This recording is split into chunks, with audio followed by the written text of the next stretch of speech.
નમસ્કાર મિત્રો, હું છું એડવોકેટ ગોપાલ ઇટાલિયા.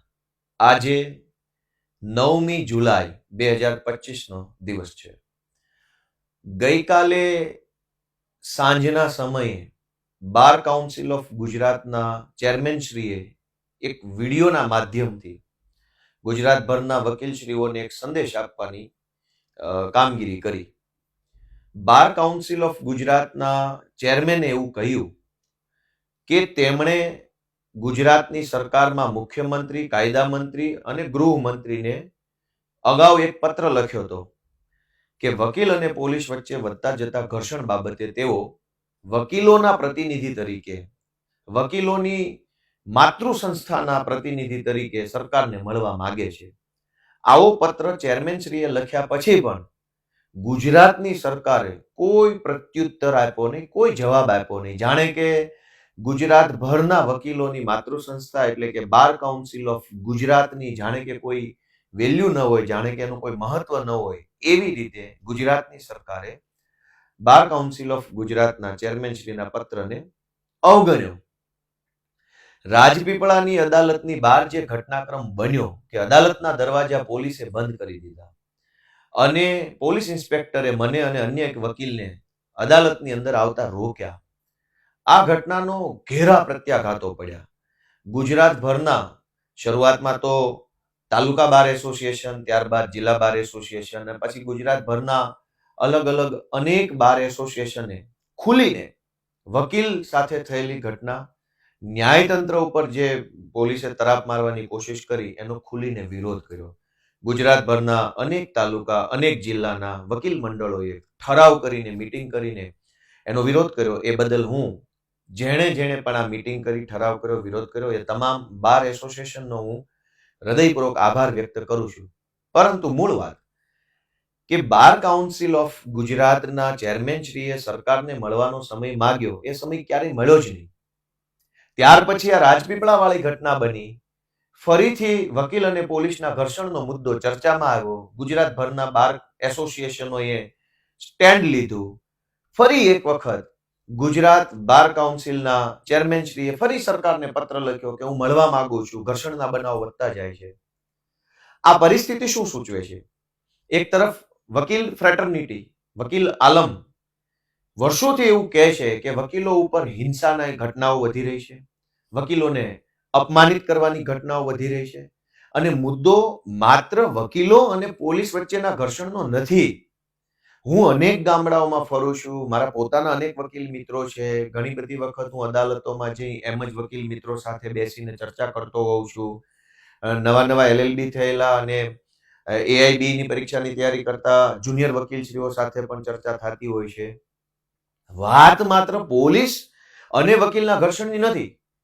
કેટલી વખત એવું જોવામાં આવ્યું છે કે પ્રાંત ઓફિસોમાં, મામલતદાર ઓફિસોમાં, કલેક્ટર ઓફિસોમાં, બીજી અલગ અલગ જગ્યાએ, ગ્રાહક સુરક્ષામાં, જ્યાં જ્યાં વકીલો જાય છે ત્યાં અનેક જગ્યાએ એવા ઘટનાઓ જોવા મળે છે કે વકીલો સાથે ખરાબ વર્તન કરવામાં આવે છે, વકીલોની અવગણના કરવામાં આવે છે, વકીલોને તુચ્છકારવામાં આવે છે.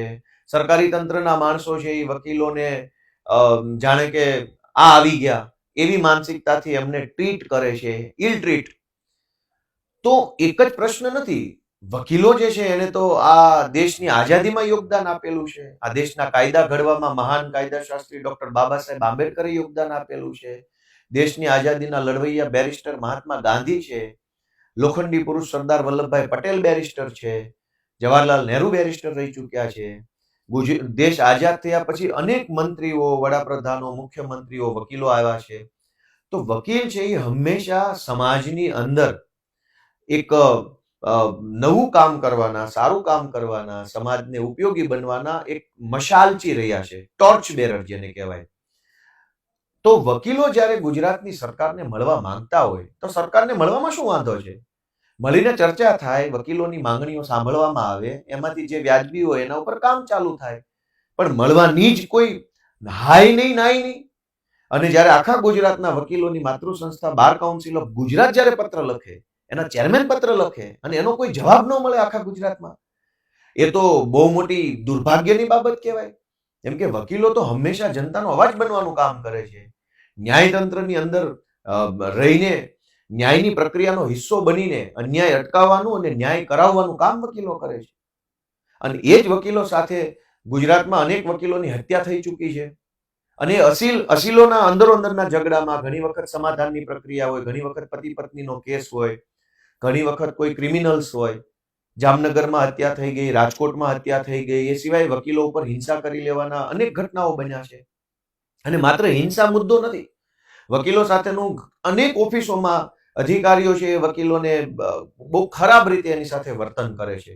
કાલ આવજો, નહીં કરી દઉં, ત્યાં ટેબલ ઉપર કાગળ મૂકીને જતા રહો, જાઓ થાઈ કરી લેજો, નથી કરવાનું, તમે કોર્ટમાં અરજી કરી દો, હું તમારી વાત સાંભળવા નથી માંગતો. ઘણા વકીલો આરટીઆઈ કરે તો એમની ઉપર પણ અલગ પ્રકારના એલિગેશન્સ લગાવવામાં આવે છે.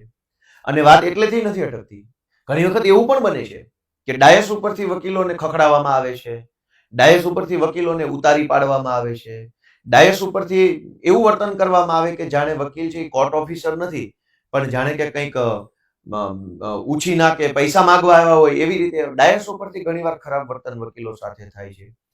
તો આ અનેક બાબતો જે છે એ વકીલો જ્યારે સમાજના પ્રશ્ન માટે લડે છે તો વકીલના પ્રશ્ન માટે કોણ બોલશે?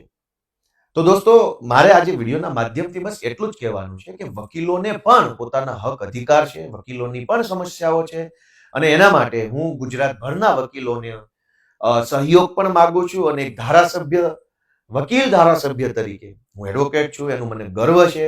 એડવોકેટ્સ દ્વારા એડવોકેટ તરીકેનું એક સન્માન પ્રાપ્ત થાય છે, એ બાબતનો હું આભારી છું એડવોકેટ ફ્રેટર્નિટીનો. એક ધારાસભ્ય તરીકે હું મારી જવાબદારી નિભાવીશ કે ભવિષ્યમાં બધાને સાથે રાખીને, સાથે મળીને, સંકલન કરીને, બધા પાસેથી વાત, મુદ્દો, વિચાર, સમસ્યા સમજીને જ્યાં મારી જરૂર પડે ત્યારે વિધાનસભાની અંદર સરકાર પાસે કોઈ પણ પ્રકારે એડવોકેટ પ્રોટેક્શન એક્ટની બાબત હોય, એડવોકેટ વેલફેરની બાબત હોય, એડવોકેટ ડિગ્નિટીની બાબત હોય, તમામ બાબતે એક એડવોકેટ ધારાસભ્ય તરીકે હું આપણા વકીલ ફ્રેટર્નિટીને ઉપયોગી થવા માટે હું હંમેશા તૈયાર છું અને કટિબદ્ધ છું. અને આ આખી સમગ્ર ઘટનામાં બે જ બાબતોની નોંધ લેવા જેવી છે. એક, કે ઘર્ષણ માત્ર પોલીસ વકીલનું નથી, સરકારી તંત્ર અનેક જગ્યાએ વકીલો સાથે અયોગ્ય વર્તન કરે છે, એ ન થવું જોઈએ. વકીલો ઉપર હિંસા થાય છે, ન થવી જોઈએ, એ પહેલો પાર્ટ છે.